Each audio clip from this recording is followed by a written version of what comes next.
Hello friend, cooking recipe में तमारुं स्वागत है। आज આપણે બનાવીશું ઇન્સ્ટન્ટ ફરાળી હાંડવો।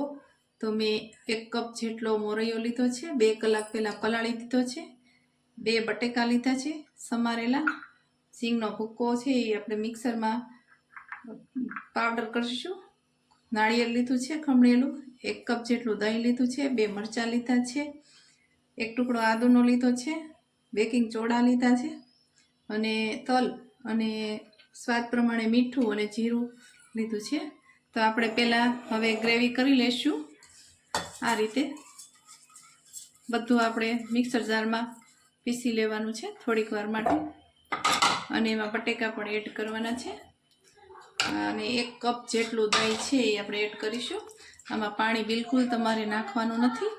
હવે આપણે ક્રશ કરી લઈશું મિક્સર જારમાં।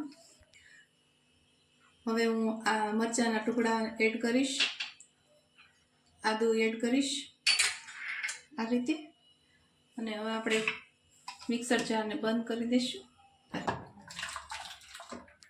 આપણું બેટર બની ગયું છે, આ રીતનું હોવું જોઈએ। એમાં આપણે એડ કરીશું સૂકું કોપરું 2 ચમચી જેટલું, અડધો કપ જેટલું આપણે સિંગના ભૂકાનો પાવડર એડ કરીશું, ખારો એડ કરીશું, સ્વાદ પ્રમાણે મીઠું એડ કરીશું, ધાણા એડ કરીશું 2 ચમચી જેટલા આ રીતે। અને હવે આપણે બેટરને એકદમ હલાવીએ અને ઉપરથી લીંબુ એડ કરીશું, એટલે તમારે સ્વાદ છે એકદમ ખાટો મીઠો આવે। અને આમાં ખાટું દહીં લેવાનું છે બેટર બનાવવામાં, તો તમારો હાંડવો છે એકદમ સરસ બનશે અને ફૂલી જશે। આ રીતે તમે બનાવશો તો તમારું બેટર જલ્દી હાંડવો એકદમ સારો બને છે। અને આ રીતે આથો આવવા દેવાનો છે। આમાંથી તમે ઇન્સ્ટન્ટ ઢોકળા પણ બનાવી શકો છો। આ રીતે તમારે ખીરું છે એ ફેટી લેવાનું છે આથો આવે ત્યાં સુધી। આમાંથી 4 થી 5 જેવા આપણે હાંડવા બનશે। સાઈઝ નાની છે આપણી તે તૈયાર। અને બેટર બહુ થિંક નથી રાખવાનું ને બહુ પતલું નથી રાખવાનું, આ રીતે રાખવાનું છે। હવે આપણે વઘાર માટે તેલ એડ કરીશું 2 ચમચી જેટલું,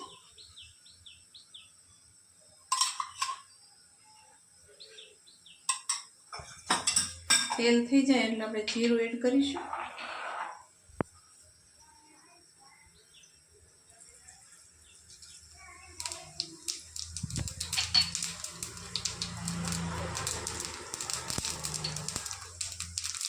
તલ એડ કરીશું।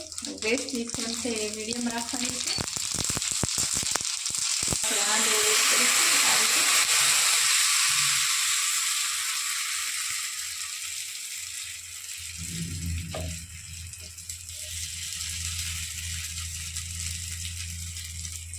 આ રીતે ગેસની ફ્લેમ છે પહેલાં હાઈ રાખવાની છે, ગરમ થઈ જાય એટલે પછી આપણે સ્લો રાખીશું।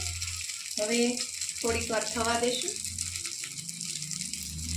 આ રીતે આપણું તેલ ચારે બાજુ છે એ થઈ ગયું છે, બહાર નીકળી ગયું છે, એટલે થોડી વાર શેકાવા દઈશું હાંડવાને।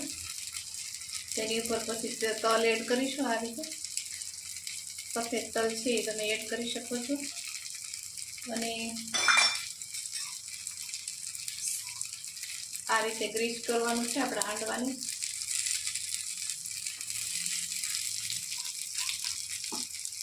હવે આપણું હાંડવું શેકાઈ ગયું એવું લાગે છે તો આ રીતે ફેરવવાનું। આ રીતે આપણો હાંડવો છે જો એકદમ શેકાઈ ગયો છે સરસ, અને ઉપરથી તેલનું ગ્રીસ કરીશું આ રીતે તમારે હાંડવામાં। અને નોનસ્ટિકમાં કરો તો એકદમ સરસ બને છે હાંડવો, અને ફરાળમાં તમારે હાંડવાનો ઉપયોગ કરી શકો છો। આ રીતે જરૂરથી બનાવજો તો તમારો હાંડવો સરસ બનશે, એકદમ ટેસ્ટી। હવે આ થોડી વાર થવા દેવાનું છે આ રીતે, અને ગેસની ફ્લેમ છે એ હાઈ રાખી છે। તમે બીજા હાંડવો બનાવો ત્યારે ગેસની ફ્લેમ છે મીડિયમ રાખવાની છે, અને તમે એકવાર જરૂરથી ટ્રાય કરજો। હાંડવો બહુ સરસ બને છે, ઓછો ને એકદમ સરસ। આ રીતે બેટર છે એ એડ કરીશું આ રીતે.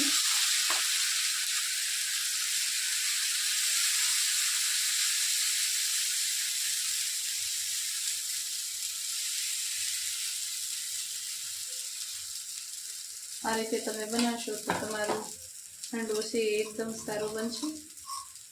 આ રીતે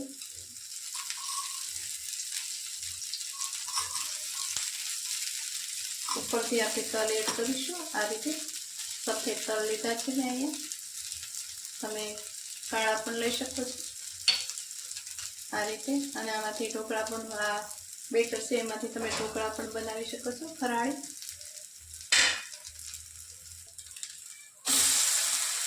આ રીતે આપણો હાંડવો એકદમ મસ્ત બની ગયો છે. આ રીતે તેલનું ગ્રીસ કરીશું.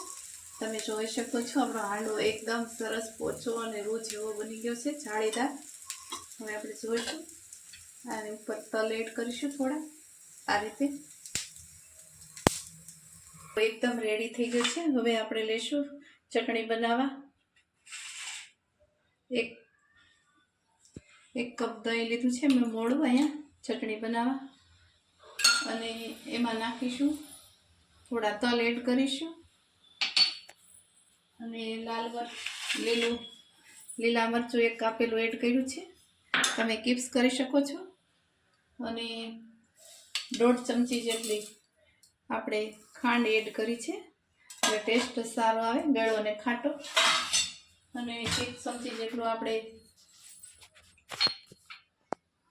કોપરાનું છીણ એડ કર્યું છે, અને 1 ચમચી જેટલું આપણે સિંગનો ભૂકો એડ કર્યો છે આ રીતે. હવે છે આપણે એકદમ આ ચટણી છે એકદમ હલાવી, અને આ રીતે તમે ઘરે બનાવશો તો જરૂરથી સારી બનશે, અને સાથે બેસીને સર્વ કરી શકો છો.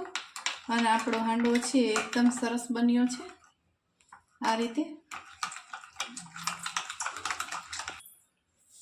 આપણો હાંડવો બની ગયો છે રેડી. તમને કોમેન્ટમાં જણાવજો કેવો હાંડવો લાગ્યો છે. લાઈક કરજો, શેર કરજો, સબસ્ક્રાઈબ કરજો. Thank you for watching.